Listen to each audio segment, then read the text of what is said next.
what I really loved about this project was that usually by other projects, I'm limited to this, limited to that, don't do this, don't do that. So I asked Boruch, so what am I limited to? What should I do? What shouldn't I do? I don't know, because a lot of shows, they have a lot of limitations. So Boruch told me these words. He told me, Moshe, take your creativity and go nuts. I was really excited. I was able to create a Borsa, create a Dr. Skolovsky. I was able to make a Suchi with a beard, without a beard, all types of things. I tried to implement different characters. It was just so much fun. I was able to make a pragabai, somebody selling nuts, every detail, like putting on pies, taking off pies, make a maral. It was a lot of fun, and of course we had challenges as well. Like besides all the interesting faces, so to speak, I had to like be able to portray the maral in a certain manner. Like I couldn't make him just another. He wasn't just another face. I tried to imagine the maral, how he would look like, and how I could bring the maral down to us, like the little people, you know. Years later, what do we know? What do we understand? Who the maral was? So that was quite a challenge. So it was like 8 and maybe even 9 months before they started filming the Skull of a Genius, and Baruch called me up with this excitement. Hey Moshe, I have this project. I need you to be involved in this project. It's all about like, I think he told me that he believes that with the right makeup and costumes, this could be the thing. I was very curious what he was talking about because he has experience with a lot of exciting stuff, and I was very, very excited to work with him. And he sent me the script. I looked through the script and I was like, whoa, no, this is like a whole new level of entertainment bichlal, and it's just like I had to just like, I thought it's a dream. I was like, this was like the maral with a skull getting a kid with Dr. Skolovsky, and I was like, okay, that's a project. Now let me see. So I started researching about the era and about the history with the maral, and so after all the research I did about the era and about the maral and about the whole situation that was going on there, a lot of kishiv was going on there in those days. It was very interesting, fascinating information. I started breaking down by all the actors, how they should look like. I started envisioning how we could bring out the character with the makeup and the costumes, because once you see the actor on the movie, within a few minutes you should figure out right away who this character is and what they're all about. So I had this idea for Suchi that he had a burnt face. It wasn't in the story. He had a burnt face and it was covered up with a beard. So you had this idea that he was like this weird, interesting guy that wants to like blend in, so to speak. And he was with Borsa. So Borsa's like this nice guy. He comes across very nice and polite, but really he has this evil part in him. So we covered him up kind of like with this nice blushy face, but it was like a little more than just blushy. It was more like a bloody brush. It wasn't a bloody brush. More like a bloody texture of a blush, and that brought out his cheeks, this angry cheeks, and he had this bump on his head, and that just added some character to him. And moving on to, of course, Dr. Skolovsky. Don't need to say more. The name and the makeup says it all. There was a lot of work we put in before the shoot and at the shoot.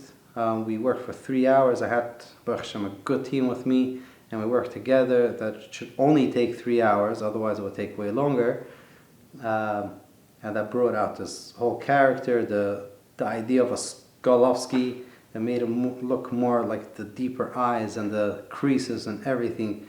It just gave the right finish, the teeth when he gave this first smile. Yeah, it was a good one. It was a good one. Moving on to the Pragabai was one type of character that was very interesting to sketch up. It was really, that was a lot of fun. And the Maral had you had this personality that he was a very kind guy, but he was a real high spiritual leader. So you had to have like this mix between. The next thing that was a little tricky was the 2 5-ish greenbaums. Now you have this, yeah. So you have this Borsa that he is technically 5-ish greenbaum, and he has this certain look, and then you have like 2 weeks later you have another 5-ish greenbaum that shows up. So they kind of both have to look like 5-ish greenbaum in a way, but one has to look like the fake one, but not too fake, of course. And then you have the real 5-ish greenbaum that has to show up, and he's like this rich 5-ish greenbaum. So we had this concept after a lot of sketching and back and forth and with ideas, we had this idea that Borsa should have like this darker beard that's also going to bring out his like dark side personality, and the other 5-ish greenbaum, the real one, is going to have this white, not a white beard, but it's like a grayish way, like it's brighter and rounder. It's more inviting, friendlier. The brighter beard and the round, the whole look. You were able to connect with both. That they are both technically 5-ish greenbaum, but it was very easy to differentiate between the real one and the fake one. When I got to the shoot, the first day, we were very excited. It was very exciting. Got to meet all the actors and the staff and the crew. It's amazing how we all worked together. It was very well coordinated. It was the first day and everybody got to shoot. It was a very exciting day. It was a huge milestone, like from starting to sketch till like the months and months of preparation. It was like 8 months of preparation and designing and coordinating and putting everything together. It's like, it was amazing to see it happen. Like, finally, we're here. So the first day was actually a little complicated because it was the Maral scene, it was the shul scene, and we had a lot of people to make up, and we had to work on a very fast pace.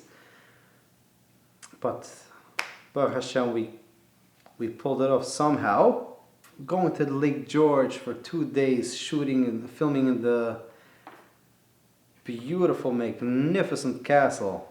I was speechless when I saw it, and the scenes over there was like so. I'm so happy. It's mamash siyata d'shmaya that we found this place.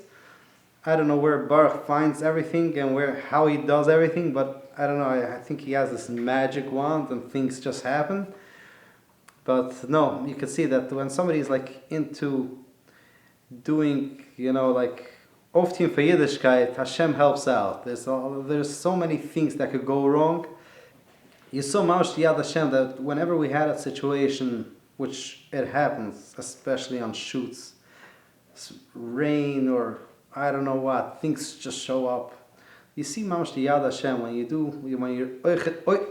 you're oisik b'tzar chetzebe b'amina, Hashem is there just to help out. He's Mamash there.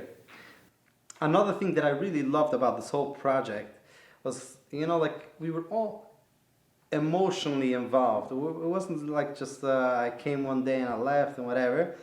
It was more, like my family came along to Lake George to shoot, just to be there to help out.